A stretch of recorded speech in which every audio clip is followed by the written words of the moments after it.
First and foremost, my condolences to Alton Sterling's family. My condolences. What I'm about to say is not politically correct. It is not for the soft and the weak-minded and the SOS, the stuck on the stupid. But why is it, and I've been saying this for years, so don't get up on here, and I know it's all gonna come, but still, I'm strong, I'm thick-skinned, and it does not matter. You Uncle Tom, you sellout nigga, you ain't nothing but a punk, you ain't nothing but a buster. Let me explain something to you. Why is it, and I have to talk with clarity because there's some SOSs out there.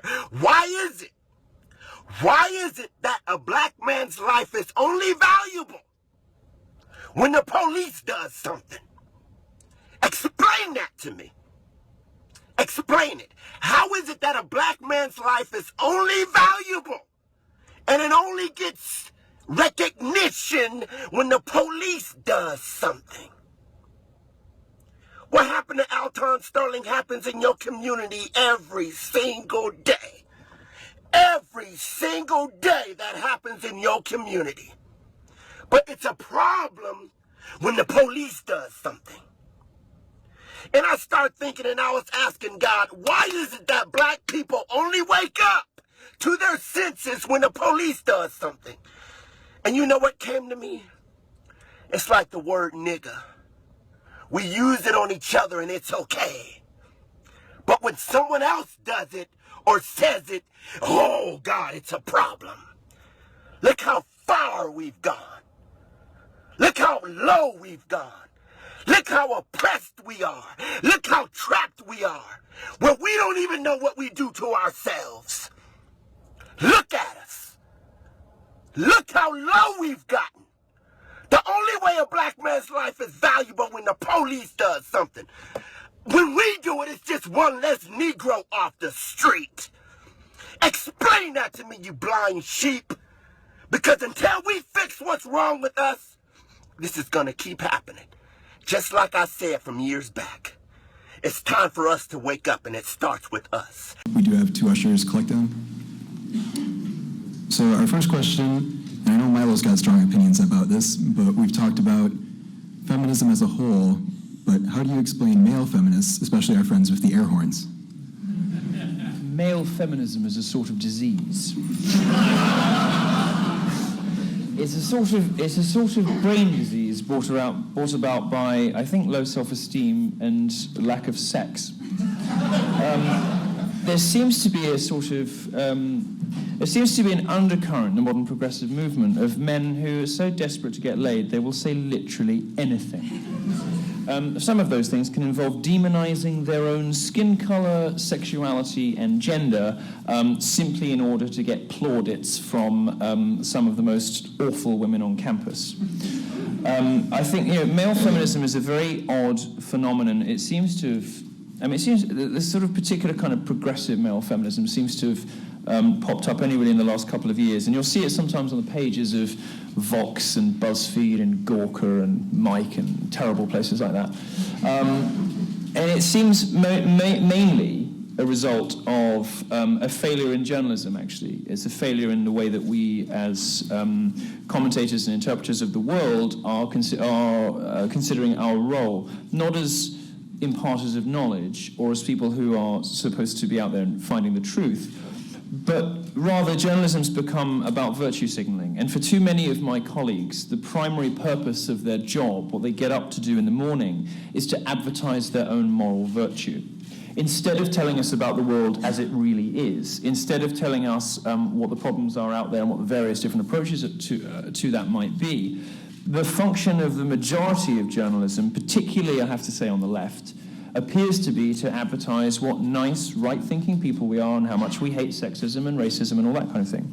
Now, that sort of narrative over fact, the relinquishing of evidence-based reporting in favor of a sort of narrative-based journalism that seeks to tell important stories whether or not the facts are right, is harmful for precisely the people that it is supposed to help. And the most obvious example is rape reporting. So look at Jugla Cross, look at UVA, look at the Jackie hoax, you look at Emma Solkowitz at the University of Columbia. The net result of journalists who don't really care about the truth, but just want to advertise what good people they are, and in very many cases these are men, particularly the male editors who commission this stuff. The result of this is that fewer women are believed, because of course these stories fall apart, because the journalist's primary purpose in writing it wasn't to tell the truth, wasn't to find out what actually happened, wasn't to unearth wrongdoing, wasn't to punish miscreants, but was rather simply to paint a picture of how he thinks the world ought to look. It's very dangerous for anybody who cares about the truth. It's very dangerous for any kind of academic inquiry, and it's cancer to journalism. And this seems to be a cancer, so I call it a disease. It seems to be a cancer that has infected the majority of American journalism. It's absolutely horrifying. And its apotheosis is the male feminist, as, you know, of sort of, I don't know, Vox and BuzzFeed folklore. A guy who will say anything, no matter how insane, knowingly lie to his readers. This goes way beyond negligence and into outright mendacity. Shit all over his own skin color and gender and sexuality. Brazenly lie about good, decent people, as we saw in the Gamergate controversy, which is the greatest professional failure I've ever seen in journalism. All for what? To advertise that he's a nice guy. It's a very, so when I say it's a sort of disease, I don't mean it lightly. It is the biggest problem in American journalism, and I'm willing to bet it's a significant component in the problems in American academia too. What he meant to say is they're well-intended but misguided. I'm promoting this All Lives Matter movement. I'm gonna tell you why. Because it's all this Black Lives Matter movement only promotes racism, and now they encouraging black people to go kill white people because they want white people to feel what we felt 400 years ago. Newsflash: was you living 400 years ago? No. Was those, you know what I'm saying? Was you born 400 years ago? No. So how you gonna let something in the past that you never existed, that you was never born in, affect how you live your life today, having that much influence over you today?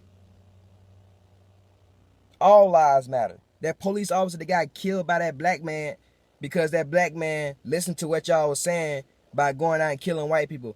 That police officer's life mattered. That 9-year-old girl in Ferguson, Missouri that got shot in the head while she was doing her homework in a drive-by shooting that none of y'all protested, her life mattered. And y'all get mad, and then y'all slander me, y'all call me Uncle Tom and all that type of stuff, house nigga, whatever. Man, check this out. I had drill instructors in boot camp that had better insults than y'all. So come up with some better insults and then get back at me. And I'm telling you the reason why I don't have a lot of black supporters. The reason why I don't have a lot of black supporters, I'm telling you the God honest truth. The reason why I don't have a lot of black supporters is because black people can't accept the truth about themselves. Black people admitting to the truth is like them snitching on themselves. And black people had this no snitching rule. So I'm not going to have them in black supporters because they can't openly admit the truth. They're going to deny till they die. But they're going to use something that happened 400 years ago against white people. They're going to hold it against them. Those white people that's living today in this day and age, this generation, they didn't live 400 years ago. They wasn't born 400 years ago. So how you going to blame them for some stuff that happened 400 years ago that they was never born, that was never existed on this planet? How? That is so crazy. All lives matter. Okay, check this out. I'm gonna tell you something. Y'all talk about black people been fighting for our civil rights and stuff like that. White people fought for our civil rights also. But you know what I'm saying? Before y'all start throwing stuff out, do research. Okay, let's talk about. Do you know about the three civil rights activists that got killed in Mississippi? It was 2 white guys and a black guy. They got killed. That black guy life mattered. Those 2 white guys, their life mattered. They supported Martin Luther King and everything. You know why they supported Martin Luther King? Because they see the same thing that Martin Luther King see. They only see human beings. They cared. They wanted to make a change, and they died And there's other white people that died for our rights too. So don't say right there and say there's black people that died for our rights. There was white people that died for our rights too, because there was white people that supported Martin Luther King. There was white people that supported Malcolm X. There was white people that actually cared. This racism has to stop. And y'all want to blame white people for the stuff that's going on today? No. The reason why a lot of black people is locked up because black people do dumb crimes. When you go kill somebody over a pair of shoes, that's a dumb crime. You made that mistake. You are responsible for the decisions that you make in your life. You can't blame nobody else how you was raised. Racism is, you can't be born racist. You was taught to be racist. Actually tweeted out today calling for justice, calling for peace, and calling for a togetherness at a moment where we're attempting to be divided. So I think it's really important that to say that the Black Lives Matter movement is racist is bizarre to me. Not just because black people don't have the institutional power to be racist or to deploy racism, but because the movement is called for justice. It's called for demilitarization. It's called for non-violence.